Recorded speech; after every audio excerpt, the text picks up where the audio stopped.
Okay.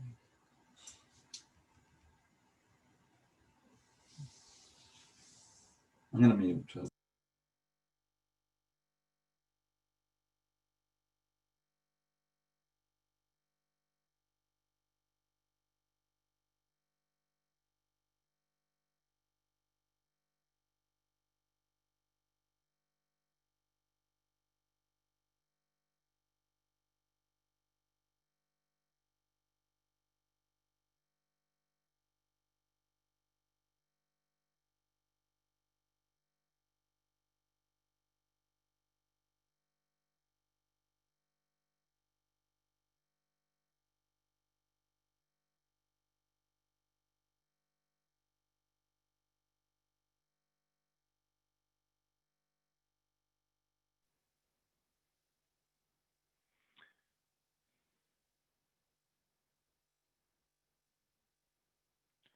Hi.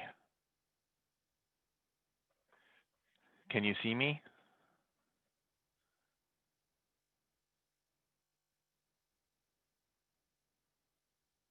All right. Good morning, everybody.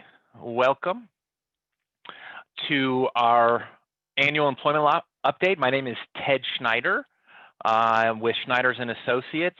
This, I believe, is our 8th annual employment law update for 2021. Schneiders and Associates is a law firm, business law firm. We're located in Oxnard. My father and I are the partners. We have 8 attorneys, and it's really wonderful that we have so many people participating in our webinar this morning. Right now, even though our office is located in Oxnard, and you could see we're in the behind me, we're in the tall tower, but we all are virtual, so we can really be anywhere we need to be at this moment. All right, I will get started. Why don't we go right into the pressing issue of the day, no doubt, for many of you joining this morning, which is what happens when an employee has COVID-19.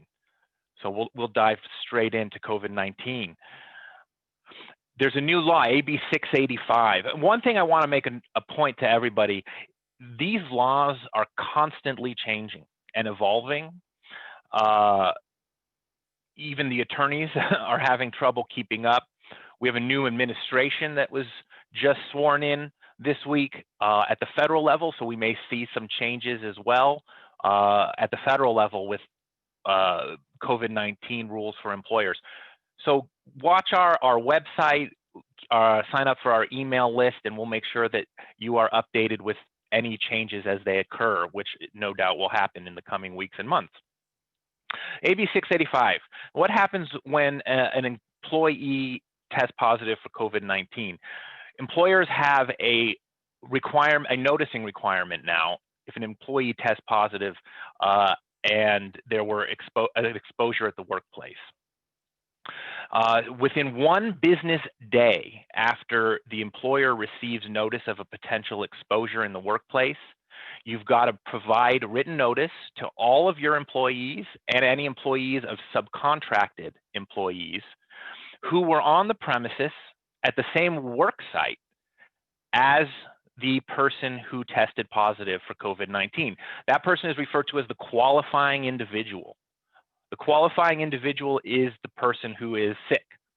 And if that person was on your work site within the infectious period of COVID-19, you have to tell all of your employees who were at that work site that they have been potentially exposed.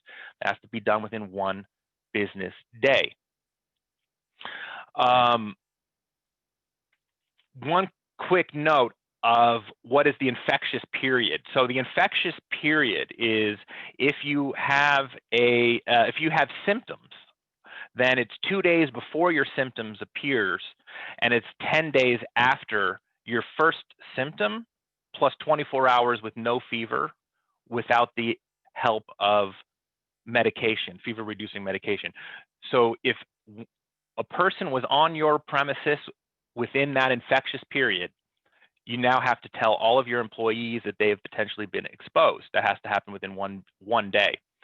The notice that you give has to include information about benefits under federal, state, local law, including workers' comp, COVID-19 leave, paid sick leave, and anti-discrimination and retaliation protections. There's a bunch of things that need to be in that notice. We could help you with that notice if you need it.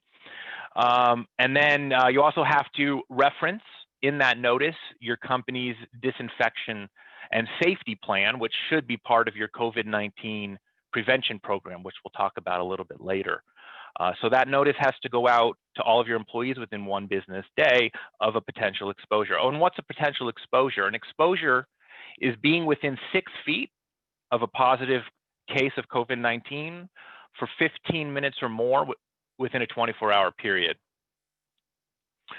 Another quick note about work site. If you notice in the law, it references the need to notify employees if they were infected at or exposed at the work site. The work site doesn't necessarily mean your entire company or your entire building. If you own a business in a large building with multiple floors, for example, only the floor where the infected person worked would necessarily have to be notified of the potential exposure. Or if that infected person was in common areas that they shared with other floors, then you may need to notify the other floors. Another example, if you were, for example, have a large warehouse operation or like a big box store, the people working at the loading dock are probably considered in a separate work site as the people who are up at the front, maybe operating the cash registers. So the work site is not necessarily your entire company. It just depends on how your premises are laid out. Continuing on, the written notice has to be either hand delivered or sent electronically. However you normally communicate with your employees, it has to be designed to get to all of your employees quickly. And if your majority of your employees don't speak English, you have to provide the notice in the language that is spoken by the majority of your employees. As I mentioned, a qualifying individual is the sick person, someone who's had a lab-confirmed case of COVID-19 or has died of COVID-19. In addition, if you have an outbreak at your work site. Now, an outbreak for purposes of this AB 685 notice requirement is defined as 3 or more positive cases of COVID within a 2-week period. If you have 3 or more cases of 3 or more employees test positive for COVID-19 at your work site within a 48-hour period, that's an outbreak. You will need to notify the public health authority. In addition to notifying the employees, you need to notify, if it's Ventura County Public Health of the outbreak. And we'll talk about, that's actually a different definition of outbreak from the notification that's required for workers' compensation. We'll talk about that. Record keeping is critical. All of these notices that we're talking about need to be maintained for at least 3 years. You want to be able to prove that you've complied with all of the AB 65 requirements in case there's ever a claim against you. Also, if you, if your work site is a hospital or a health clinic, for example, the rule is a little bit different. Obviously, there will be lots of potentially positive people coming in and out of the work site. There are plenty of people testing positive at the hospital, for example. The notice requirement is only triggered if it's an employee at that work site that tests positive. So it's a little bit different. OSHA has the right to come in and when you provide this outbreak notice, for example, to the public health agency, OSHA can come in and actually close down your business if they feel that your operations constitute an imminent harm or an imminent hazard or an imminent risk of harm or an imminent hazard to your employees due to COVID-19. So really important that you follow all of the requirements for safety, which we'll talk about in a minute. You don't want OSHA coming in. So I just mentioned this SB 1159. This is the notice and presumption law for workers' comp purposes. So for purposes of workers' compensation, if your employees are first responders or healthcare workers, there is a rebuttable presumption that if one of those employees contracts COVID-19, that person contracted it at work. Therefore, they are eligible for the full gamut of workers' compensation benefits, including medical treatment and pay. So for healthcare workers, it's just automatically presumed if anybody tests positive, they got it at work. For everybody else, if you're not a first responder or a healthcare worker, then the presumption that the employee contracted COVID at work is only triggered when there's an outbreak. Now, as if things weren't complicated enough, the outbreak for workers' compensation presumption purposes is 4 employees testing positive within a 2-week period if you have fewer than 100 employees. If you have more than 100 employees, 4% of your employees testing positive within a 2-week period. Again, that's different than the SB 85 685 notice, which requires, which defines an outbreak as 3 employees testing positive within 48 hours. If you have a outbreak under workers' compensation purposes, as defined here on this slide, then you need to notify your workers' compensation carrier within 3 business days. Now, these presumptions are interesting because even though there is a presumption that the employee was infected at work, it's a rebuttable presumption. If you have evidence that your employee caught COVID outside of the workplace, then none of this applies. These benefits, the workers' comp, doesn't apply. Neither will the exclusion pay, which we'll talk about in a minute. And it's actually, I have been finding a little bit easier to prove that an employee caught COVID outside of work. I had a client call me yesterday to discuss an employee who tested positive for COVID-19, and the employee admitted to the employer that, well, I caught it at home because my spouse has COVID-19. Oh, well, there you go. Okay, so the presumption has been rebutted. If you have you go on your employee's Facebook or Instagram and you see them out partying with a bunch of friends, then they come back and test positive for COVID-19, I think you have enough evidence to potentially rebut that presumption, particularly if nobody else at your work site has tested positive for COVID-19. So just because there's a presumption that the worker caught it at work doesn't mean that that's how it has to be. You can rebut that presumption. One of the most complex and confusing elements of California's new COVID-19 regimen has come down from OSHA. OSHA has implemented what's called an emergency temporary standard that applies to all employers with the exception of just very few limited exceptions in California. What is the OSHA emergency temporary standard? This is something that's going to remain in effect as long as there's a state of emergency in California, which I'm assuming will last for quite some time. There's a couple of different components to the emergency temporary standard. First, testing. As part of your written COVID-19 prevention plan, which we'll talk about, you have to inform all of your employees how they can obtain testing, whether it's through you, through the county, through a community testing program. You also have to offer no-cost testing to any employee who may have had a COVID-19 workplace exposure, and we talked about the presumption there. The no-cost testing can be satisfied. It doesn't necessarily mean that you have to have the testing done at your work site. You can satisfy the requirement of providing no-cost testing to your employees by sending your employees to a free community testing center.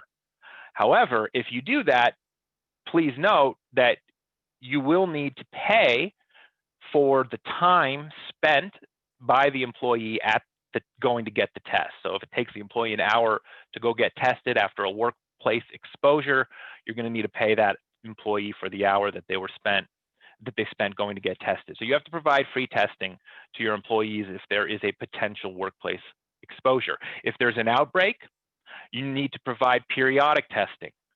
depending on the severity of the outbreak, either weekly or sometimes twice weekly to all employees. Again, that has to be provided at no cost to your employees, but it could be satisfied by sending them to a free clinic or a free testing site, but you will need to pay the employee for their time. Now, what about paying employees? This is a confuse. Oh yeah, real quick on the previous slide, I forgot to mention that maintaining employee confidentiality is really important through all of this. You can't tell your other employees that Joe Smith was infected with COVID and is now at the work site.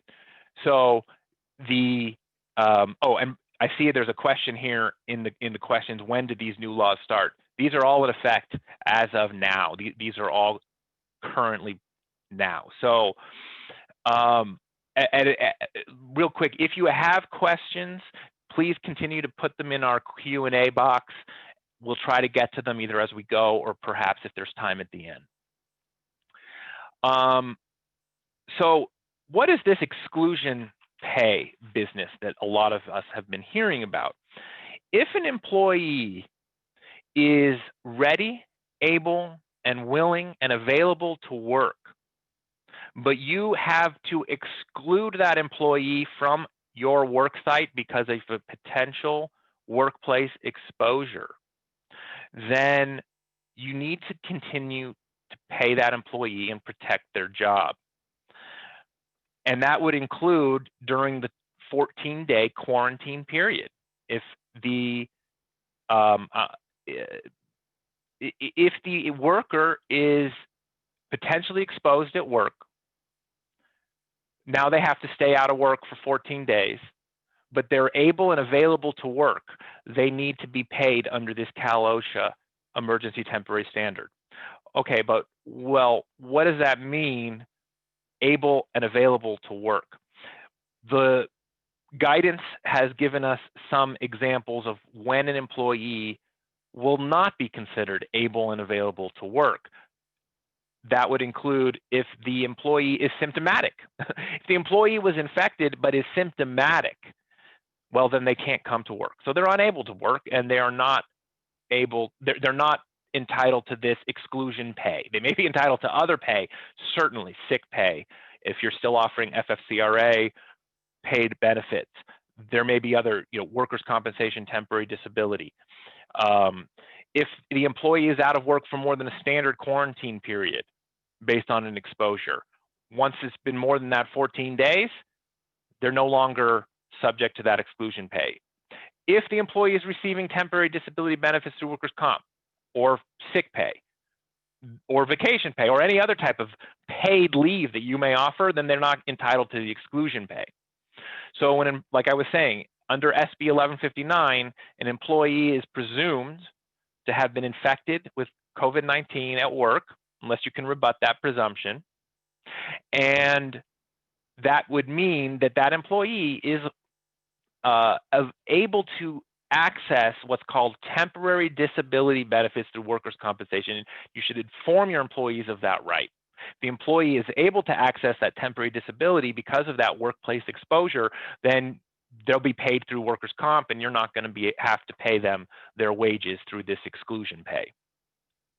And then obviously, if the employee is unable to come to work because of their other reasons other than protecting the workplace from possible COVID-19 transmission, if you close your business, if the employee is caring for a sick family member or some other type of issue, they're not entitled to the exclusion pay.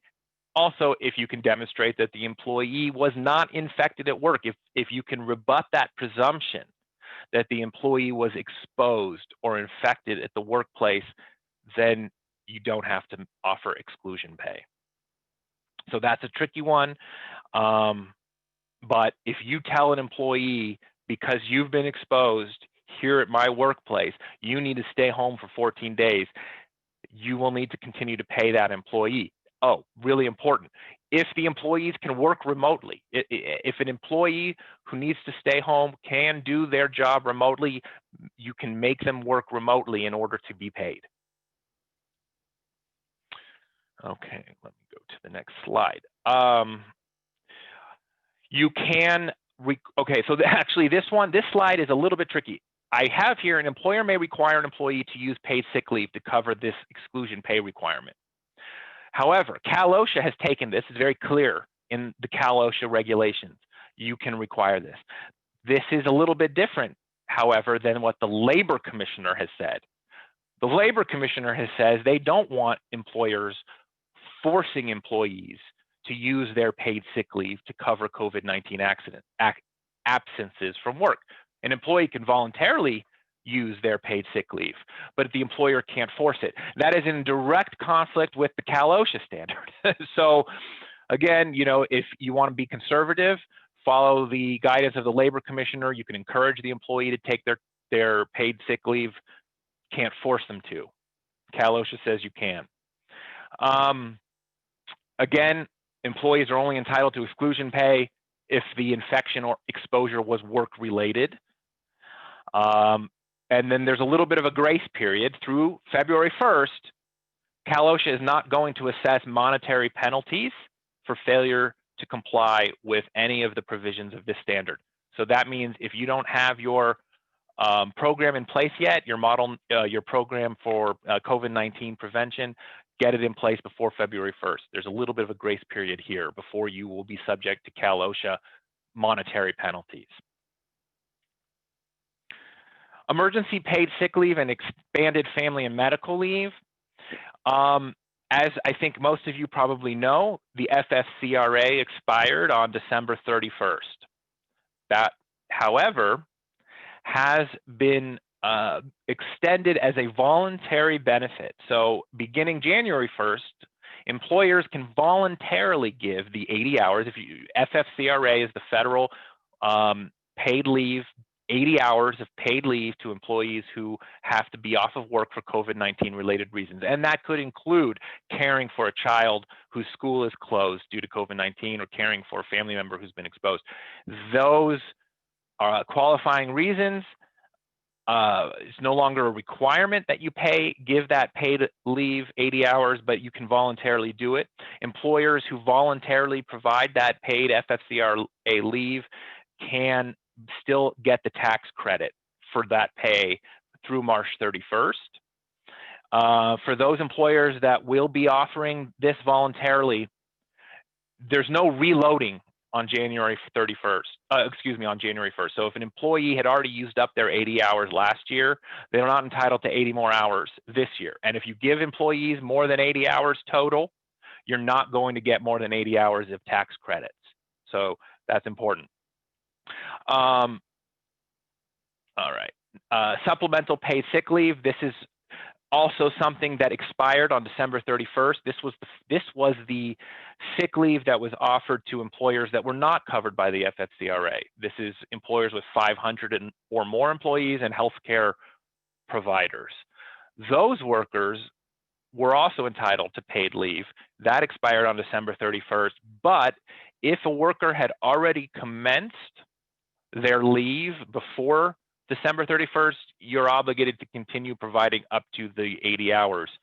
That's now that we're in January 22nd, there's no really possibility that that would still be happening. But important to know that if you had a worker off of work for COVID-19 qualifying reasons, started their leave before the new year, they could continue it under supplemental paid sick leave, which again only applies to employers that had 500 or more employees or healthcare providers.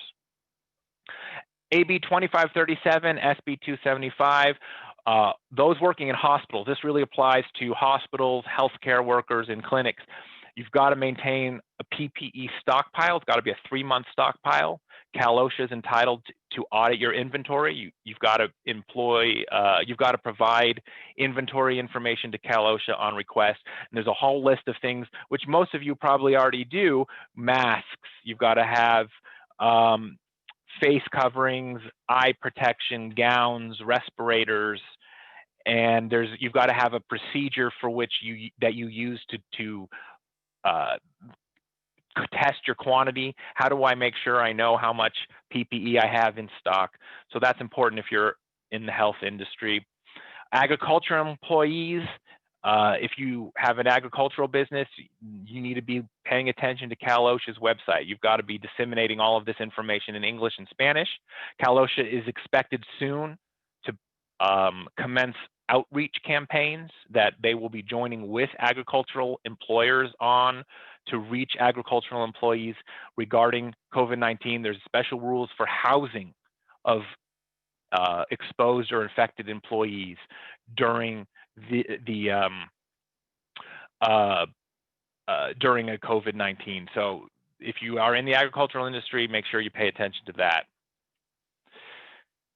This is the, okay, so the Cal OSHA emergency regulations, the COVID-19 prevention program. This is very important, as I was mentioning. This has to be in place now, but again, there's a grace period through February 1st. The COVID-19 prevention program that Cal OSHA requires has 11 different subjects that must be covered. Everything from requiring employees to report that they have symptoms or that they've had an exposure without fear of retaliation. Very important that your employees know that they must come to you and I tell you that there has been that they've been potentially exposed and they won't be retaliated against. That has to be in your written program. You have to have information in there about testing. You have to have information about investigating cases, correcting any hazards, physical distancing, face coverings. Again, there's 11 different subjects. I highly, highly recommend that you go to the DIR website. That's the Department of Industrial Relations. dir.ca.gov is the website. There is a model COVID-19 prevention program on their website that will satisfy this Cal OSHA temporary standard requirement. There's also requirements for policies on outbreaks and major outbreaks, and then, as I mentioned, employer-provided housing and employer-provided transportation as well. If there's an outbreak, which is, again, for Cal OSHA purposes, three positive cases by employees within a 48-hour period, that requires a special policy with HEPA filters, ventilations, major outbreak, even more drastic measures need to be taken at the work site with regard to disinfection. It's very complex. That's why we don't have time to get into all the nitty-gritty details today. Recommend you either reach out, go to the DIR website. It's a real wealth of knowledge on COVID-19. What about remote workers? Employees who will be working remotely. That's an important part of this entire COVID-19 process. Timekeeping issues, really important. If you don't have clear policies about recording your time work, even if you're working at home, clocking in and out for meal breaks, reimbursement of expenses. If an employee is working at home, they may need to use their cell phone more. You may need to reimburse them for a portion of their home internet access. Maybe that employee never had Wi-Fi. They need to go out and buy a Wi-Fi router to do work at home. You may need to pay for that. You're also establishing a precedent of remote work, which may be hard to undo, which is why we recommend remote work agreements with all of your employees. Make it very clear, what are the employees' obligations while working at home? Your workers' compensation applies to workers at home. So those workers who are working at home need to keep their workspace at home clean, safe. If somebody trips and falls down and hurts themselves, or if the employee hurts themselves while they're working at home, that's a workers' comp claim, even though they're working at home. So these are very important potential liabilities for employers. Should be addressed in a remote work agreement that you enter into with your remote working employee, your telecommuting employee. Family leave. There's been an expansion of California paid family leave. Paid family leave, again, this is not a leave entitlement. Paid family leave is a state wage replacement benefit if an employee is off of work for a qualifying reason. In other words, if you, oh, I see a question here. Does workers' comp apply to home workers only during work hours? Yes.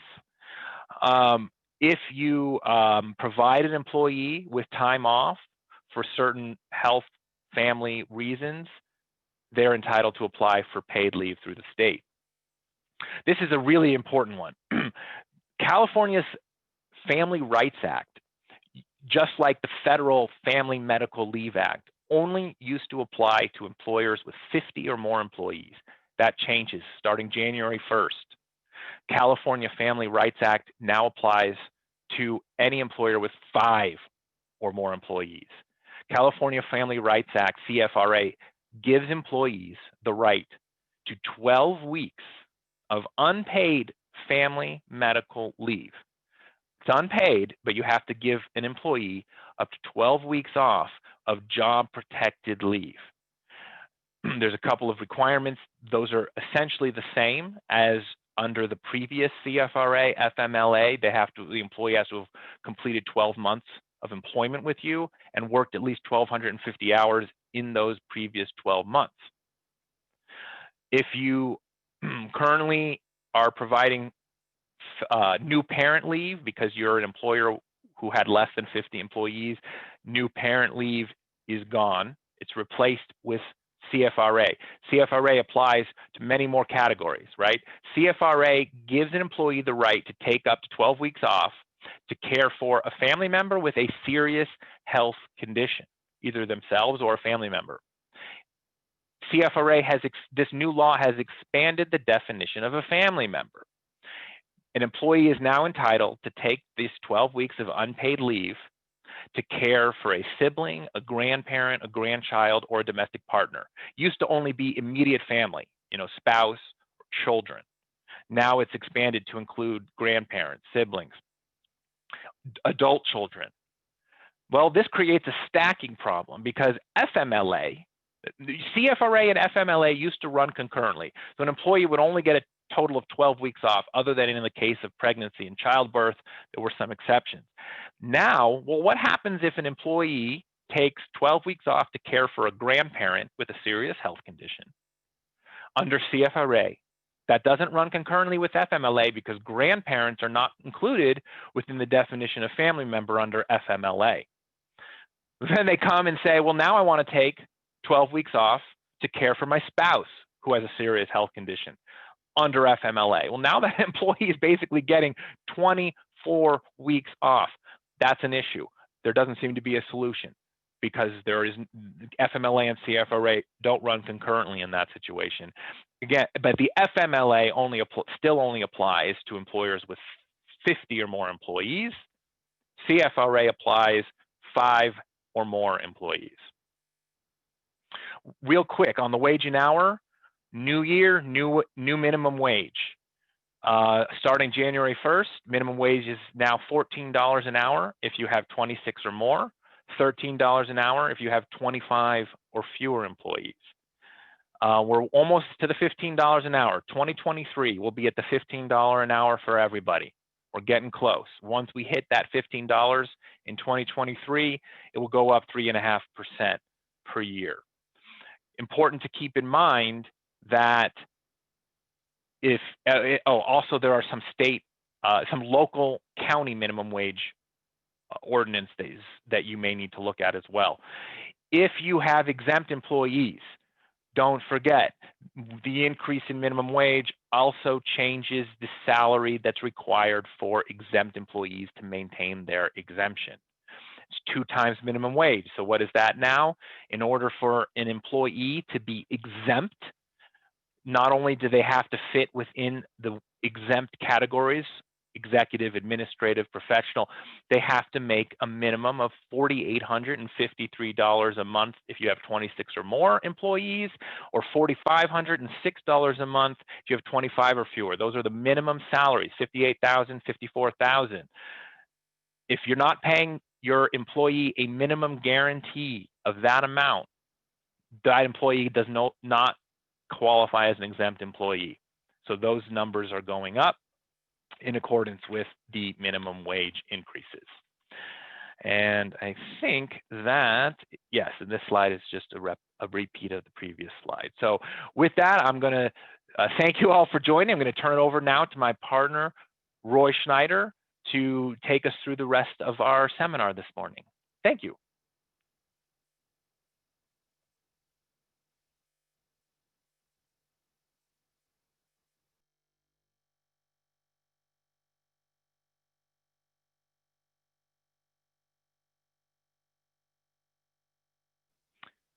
Roy, you're muted. Yeah, okay, am I unmuted now? Everyone can hear you. Okay, you can hear me. Oh, good. Okay, so you can hear me. Great. Well, okay, hope you've enjoyed the program so far. I noticed we have some questions and answers, and maybe Ted can answer some of those for you and type them in. Too bad we're not in person so that Angela could collect your shoelaces. Please don't be too depressed. It is rather complicated, and we're available to help you and answer questions. So we're going to go through some things that have nothing to do with being sick or COVID, other things. One, the changes law with regard to security guards. There was always a question whether security guards had to leave the premises, which most people are entitled to, leave the premises on their breaks. New law, you can now, depending on your contracts with your security guard companies, if they're part of a collective bargaining unit, that they get paid $1 more than minimum wage, you can actually require security guards to stay on the premises during their breaks and remain on call. For those of you who need more information, let us know on that. This is a big one. If you've been following our programs in the past, we spent a lot of time on the Diamond-X case and on AB5, which was a new test, a statutory test. And basically, just to refresh your memory, for a worker to be an independent contractor, they got to meet all of these tests. The worker's got to be free from control and direction of the hiring entity. That's kind of always been the way it has been, and that's still an important factor. The worker performs work outside the usual course of the hiring entity's business, and that became a difficult question. For example, if you owned a little restaurant, and every Friday and Saturday you had musicians come in, and you had singing and music, well, that may become your regular course of business. And now you bring a band in, they're now performing the work of your business, and they become employees. And the worker has to be customarily engaged in an independently established trade or occupation. That also raised issues. What if somebody is brand new?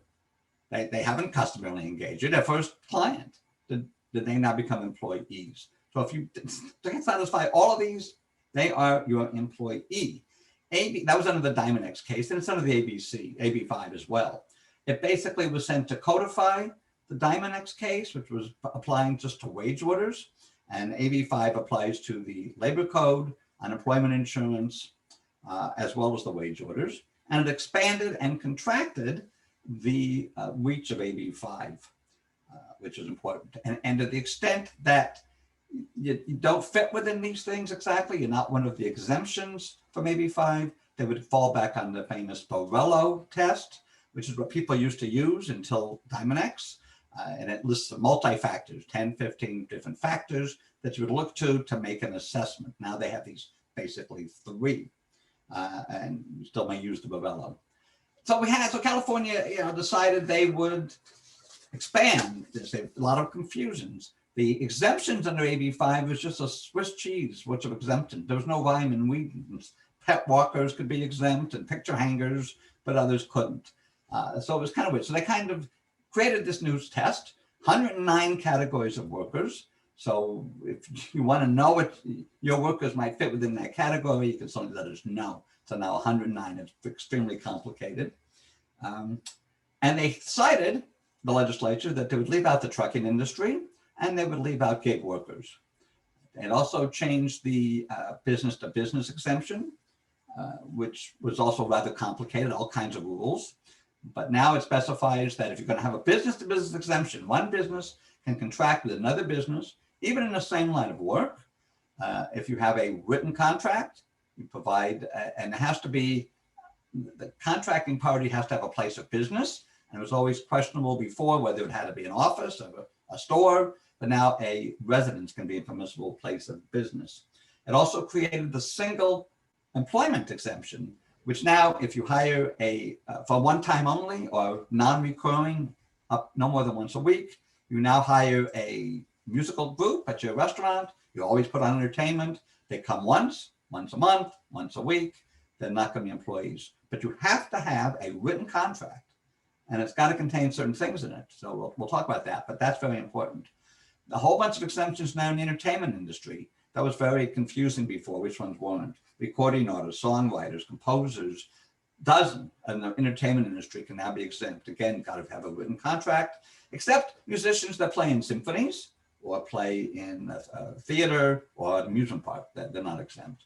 Also, the referring business was always a question, if you were a referral agency, whether those workers are actually the referring company's employees. And there was a few that were, exempted, like the dog walkers and picture hangers. Now it's a lot. It's graphic design, web design, photography, tutoring, caddying, sports coaching.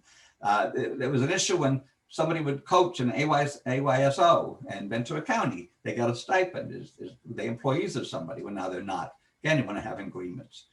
It's a lot. It's complicated, but you want to get it right because it makes a difference.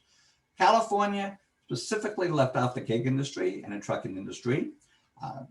Becerra, our Attorney General, filed suit against Uber and Lyft and won that they, in a trial court, that they were violating California law, that their drivers were not exempt. They were employees, which was huge for California. Uber and Lyft, they filed an appeal. The appeal was stayed pending the outcome of Proposition 22, which you might have voted for. And Proposition 22, they spent $200 million convincing the people of the state of California that this is really better for their drivers. Think about it. Did they really spend $200 million to make their drivers' lives better? You can always debate that. I'm sure many of you might have voted for this. But they now have added exemptions from the AB 5. App-based ride-share and food delivery companies can treat their workers as independent contractors, even though they don't qualify under AB 5's ABC test. And they can only be independent contractors if they have freedom to determine the dates and times they work. They're not restricting the drivers from performing rideshare or delivery for other people. And what's interesting, they've created this sort of hybrid category where you're not really an employee, but you got some benefits. For example, you have to have net earnings of at least 120% of minimum wage and 30 cents per mile for every engaged time. So if you're a driver, engaged time is you get the notice to pick somebody up, you click, you go. From the time you pick them up and drop them off, you should make 120% of minimum wage. Otherwise, the company has to make the difference, and 30 cents per mile of engaged time. Plus, can't work more than 12 hours in a day with very little exceptions. If you work more than 25 hours in a week in engaged time, you get a subsidy for health insurance. It's 82% of California's average covered policies. You also get some accidental disability policies, anti-discrimination and sexual harassment practices, but you're not here or there. Keep in mind, you have none of the benefits of Fair Employment and Housing Act. You don't have the benefits of the labor code on wage, how wage statements are, getting paid at certain times, none of those benefits. So there's lawsuits now pending by employment groups and others, employee groups, saying this is unconstitutional. You can't create a hybrid that's never existed. It's got to come from the legislature. Who knows? We'll see. It's rather complicated if you're in that business. Also, what's happening is the major stores like Kruger and Albertsons, major grocery stores, are contemplating, and some may have done it already, canceling their union contracts with truck drivers and hiring the gig workers. And somebody owns a truck, it's going to work just like Uber. Vons would say, I need a delivery, a pickup over here. The worker would go pick it up, deliver it, independent contractor, not protected by any unions. So that may be happening. This may have a real dilatory effect on a lot of workers. Okay, criminal convictions. As you know, if you've been following our seminars in the past, you may not arbitrarily just refuse to take any application where somebody's been convicted of a crime. There must be an individualized assessment. California believes strongly in rehabilitation, and getting out in the workforce is part of that rehabilitation. And you may not consider convictions that have been judicially dismissed and making a decision. A very interesting case puts more burden on an employer. This was a young woman that applied for a job at an auto dealer. She was previously convicted of a misdemeanor embezzlement. However, she had done her probation, she's done her community service, she paid her fines and completed everything. And she filed a petition to dismiss her conviction. Well, on the application with the auto agency, She put no under the question, have you ever been convicted? She put no. So they did a background, they hire her, they do a background check. The DMV comes back, because you have to do a background check with DMV for all people who work in the auto industry, said no, no conviction. But the Department of Justice hadn't updated their forms. She applied for this job 4 months after her case was judicially dismissed. The Department of Justice didn't update their forms, came back with yes, and they showed this conviction. The employer then calls this young woman in the office and says, you lied, you have a conviction, we're firing you. She sued, and the court basically said that the employers have an obligation to do some due diligence, to do investigation before terminating an employee for this reason. So if you get conflicting information, the employee says, no, I had this dismissed. The employer needs to do some investigation. That's kind of interesting. Handbooks. We talk about that every year too. Now more than ever, your handbooks are so critical. If you're ever sued by an employee, whether you they go to the labor commissioner, they go in lawsuits, wherever they go, someone's going to want to see your handbook. And if your handbook's not up to date, if it has incorrect information in it, you're in trouble. So we have to put now, if you have 5 employees, you've got to put the California Family Rights Act in there because it's 5 employees. In the past, our handbooks were simply different for people with 5 employees than they were for 50. So you got to do that. There's also been some changes, technical changes to some of these other things. COVID-19, as Ted mentioned, we don't really put that in the employee handbook. There's a separate thing about that. You want to have a separate policies and separate notices about that. But remote work rules may very well be in the handbook if you're going to have ongoing remote work, even past this pandemic, which may be the new normal. So handbooks should be looked at clearly and updated. Okay, reasonable accommodation. It's kind of a fascinating subject. You may have seen this if you have employees. When an employee comes to the manager, the owner, and says, I just can't work with Sally. She's my supervisor. She's just too demanding. I get nervous. I have stomach pains, chest pains, panic attacks. I can't do it. You got to switch me to another supervisor. So the question became whether that's a reasonable accommodation. Remember, if somebody suffers any kind of a disability, you must have an interactive process and try to offer reasonable accommodation. They couldn't. This person was out. Eventually got a medical certification that said this person is able to come back to work, but can't work with that supervisor. Well, if the only reason the person can't work is because they can't work with that supervisor, you can let them go. They can't go back to work. They can't perform the functions of their job because the court determined this employee can do their job. They just can't do it with that supervisor. And also, they're not subject to FMLA, CFRA, FEHA, ATA, because they're not disabled. Their disability under these terms is being limited in a major life activity. And they're not. They just can't work with this person. However, you're not off the hook. If employee says, oh, I have chest pains and stress and migraines, then you still got to talk to them about a reasonable accommodation. Maybe they can take CFRA leave or FMA leave, or just a reasonable accommodation under FEHA because they're ill, and they can take their weeks off, whatever they may need if they're seriously ill. You can ask for medical certification when they come back. But again, if the only reason they can't come back is they can't work with that supervisor, you don't have to take them back. But if you do have these kind of complaints, obviously you want to look into it because perhaps the supervisor has crossed the line into some sort of abusive conduct, unlawful discrimination. So it's something to think about. But employee just doesn't have the right to move to another supervisor. That's cool. Also, we have the no hire provisions. The previous law said that you cannot put no hire provisions in your settlement agreements. It was very common if an employee sued the employer for some violations and they settled the case, or they sued him in court or an administrative agency. The employer says, I don't want you back, and they put a no hire provision in there. Couldn't do that, except one minor exception. You can put no rehire provisions in severance agreements. So, maybe you should try really hard to avoid a situation where there's going to be a lawsuit or a claim in an administrative agency, but not in settlement agreements. Now, this new law changed a little bit that the former employee must have filed their claim their claim in court or an administrative agency in good faith before the prohibition of no rehire applies. Well, how do you prove that? When there's a settlement agreement, there hasn't been an adjudication. So I'm not sure how you determine that they filed their wrongful termination case or whatever it is in good faith. But if they did, you can put the no hire provisions in.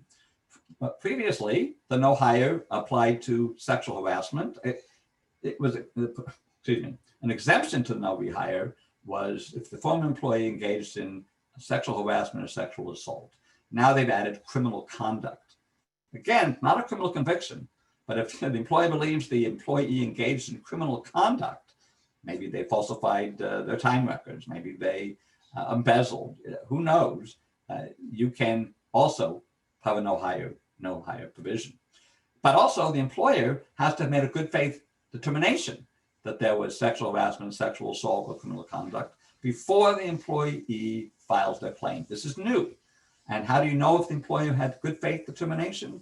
Because the documentation in the employee's file exists before this person filed a claim or complaint. So that means if you're an employer and you believe an employee is engaged in criminal conduct, sexual harassment, sexual assault, you want to document it as quickly as you can.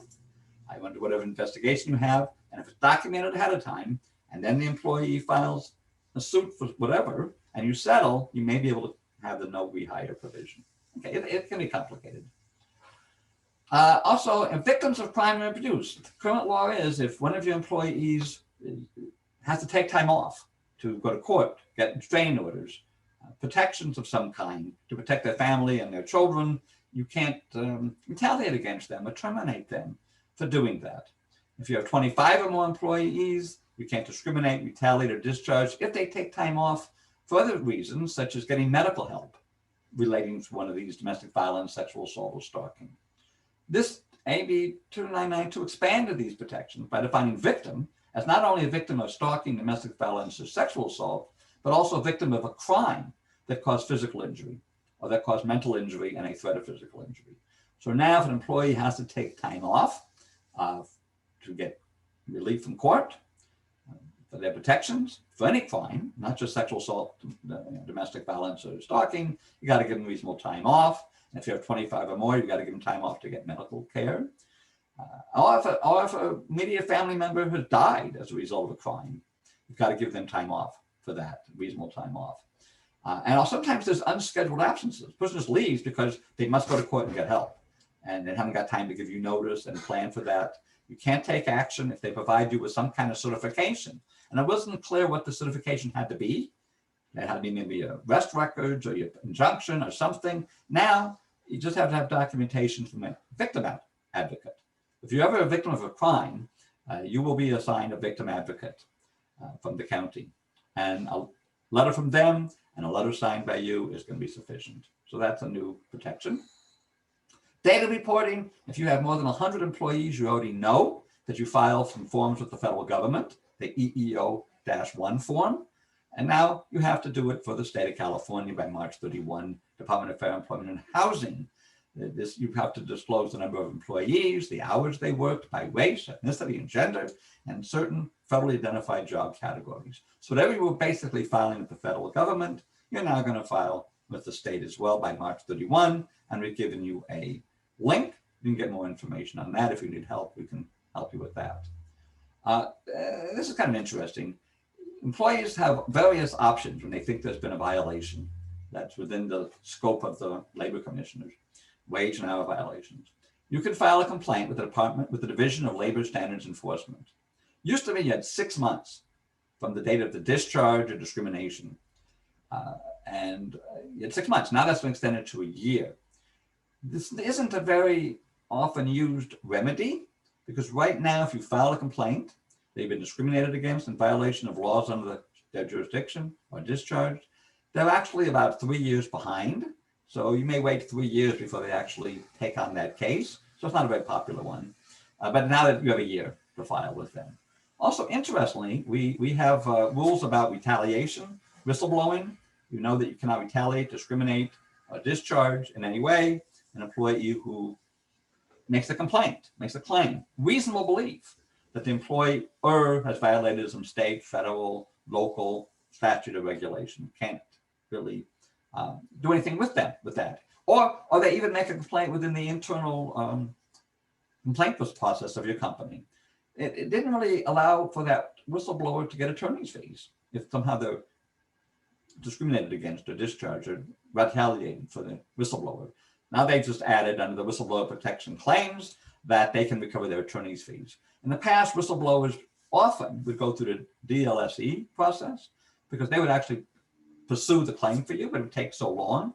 Now there's a reason for them to hire a lawyer and maybe sue because they will get their attorney's fees.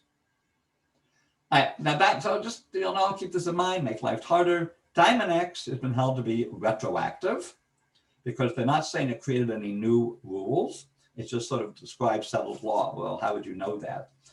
And so it's retroactive pertaining to wage orders. So businesses that before Diamond X, 2018, Diamond X was decided, and they've decided, and they used the Borello test. They went through the various 10 or 15, 20 factors. They made good faith determination. Well, if it doesn't apply, if it didn't exactly match the Diamond X case, you lose. Also, Diamond X refiled to any case that's not yet final on the date of the Diamond X decision. And there could be 2 years or 4 years statute of limitations to sue you for violations. Also, this is interesting, AB5 is also retroactive, and the exemptions in AB5. So maybe in 2017, you had somebody that you were treating an independent contractor because you used the Borello test. Diamond X had not yet been decided. You think you met all the tests, but now Diamond X retroactive, we look at 2017, and did you meet the Diamond X test? If you didn't, even though you were in good faith, you now violated the law. But now also the exemptions that in AB5, now 109 exemptions, they're also retroactive. So it becomes complicated. If you need questions on that, let us know. This is a big one, and we'll have for those of you thinking of retiring or your plan is to sell your business, this is very important. Sometimes a company, an LLC or corporation, will have a judgment against it, an actual judgment for violations of labor code, wages, damages, penalties, and there's a judgment. And companies would then, okay, we'll close down and open up again. Different name, maybe different owners. And the judgment will never be collected. So the statute now describes what a successor is. So a successor is another entity that uses the same facilities, same workforce, offers the same services. That's a big one. Also has the same owners or same managers that control labor relations as the previous judgment debtor. Employs as a managing agent any person who controls the wages, hours of working condition, or operates a business in the same industry that has an owner, partner, director with immediate family members from a judgment debtor. Now, this is concerning because many companies decide, I want to retire now and sell my business. They sell their assets.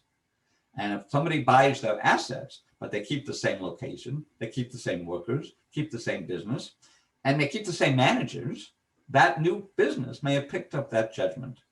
And oftentimes they will have the previous owner stay on for 6 months maybe to manage.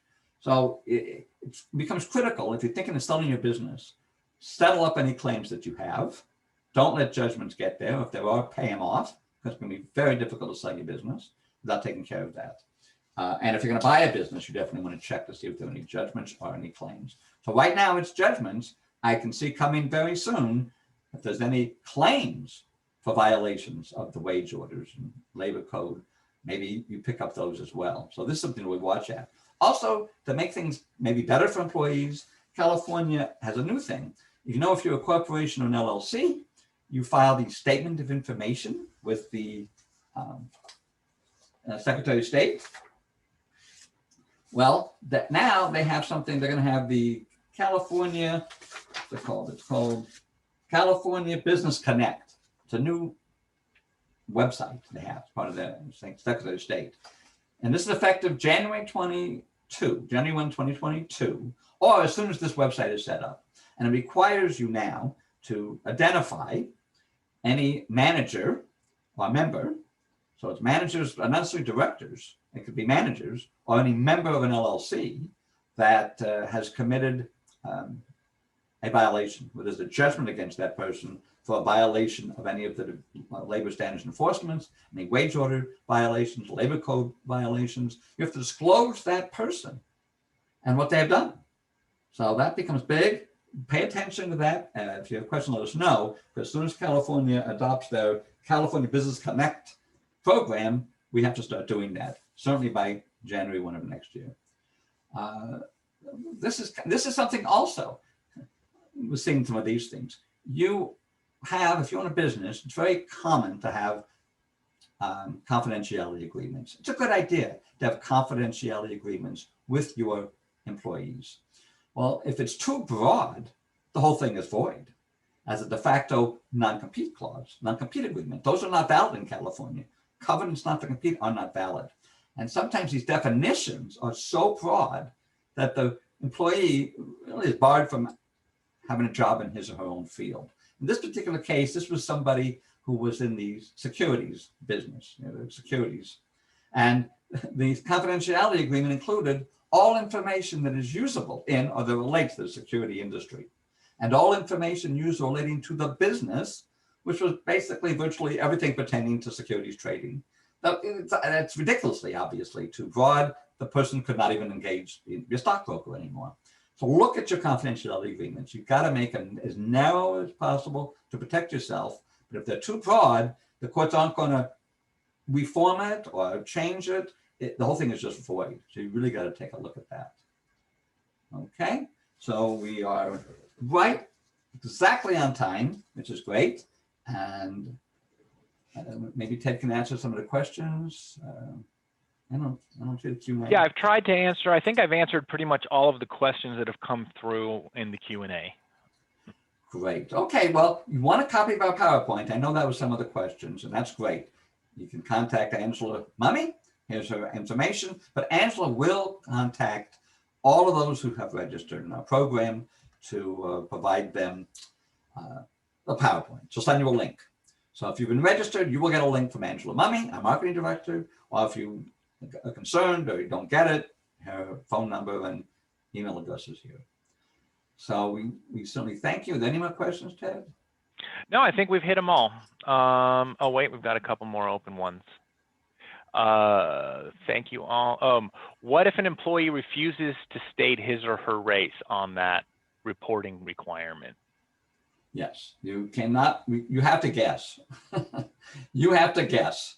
That you cannot ask anybody their race anyway, and the employees don't fill anything out. The employer fills this form out and basically guesses. They guess at the gender, they guess at the race. You don't ask the employee. Yeah, I think we're good. Great. Well, if you have any more questions, you can email Angela, you can call our office. That's our office number. You can email me or Ted. Look at our website, see what we do, and we're here to help you. So thank you for attending. We really appreciate it very much. Usually we provide breakfast, so go have breakfast now on us. Don't send us the bill, and have a wonderful day and a wonderful weekend. Thank you. Thanks, everybody.